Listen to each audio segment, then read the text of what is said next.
You're a police officer, grew up in Watts, or a kind, gentle man and a Christian, and you've lived through the whole thing. Mm-hmm. And so you're saying, in a word, what has been going on? Many people of color, and black and Mexican, have been injured by racism things. Many people have been injured, and you can relate with that because you've been injured yourself by traumas with your mom, which are very substantial in how it affects you growing up. I had a similar story. I understand. I can relate. So you've said that, yes, there has been racist attitudes that have been hurting people in Los Angeles for a long time, and you've seen it decrease. Mm-hmm. When did it start to decrease, and how? Did it decrease to the point of, like, I never even noticed it in LA. I never have, ever in my life. I've never seen any racism ever. Okay. When did you see it decrease, and how long? To what extent?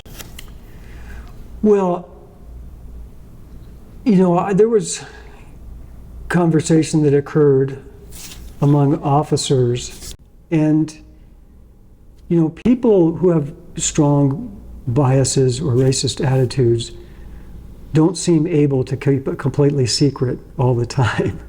So others can kind of pick up on who seems to be racist and who's not.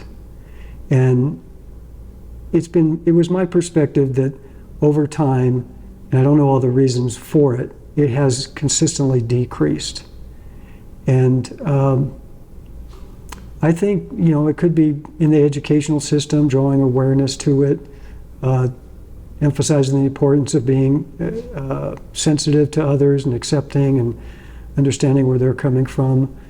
And I've always been a really good listener, so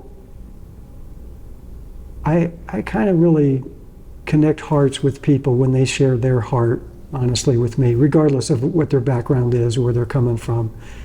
And I kind of feel like if I had their life experiences and was exposed to the same educational opportunities, the same reading materials, the same TV shows and family history and that I would share their worldview.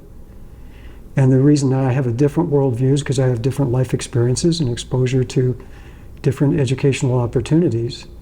And maybe race relations in the educational system has helped to reduce the amount of racial animosities in Los Angeles and throughout the country.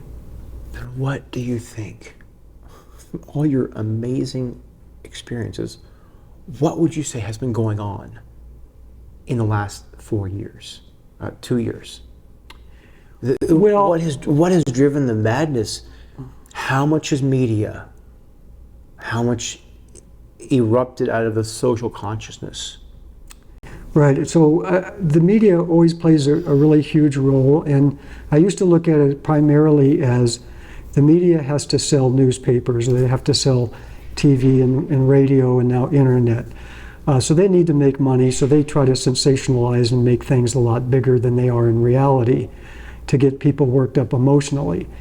But I think in addition to that factor, there's also political agendas that are a driving force to try to divide Americans. And I think today, people are really fed up with all of the division that's been created, and there's just a desire to see more unity between Republicans and Democrats, between Republicans and Republicans, and just among our neighbors and things on Facebook. People are tired of the animosity, the hostility, the division, the insults, and we're all ready to take a very long break away from that and get united.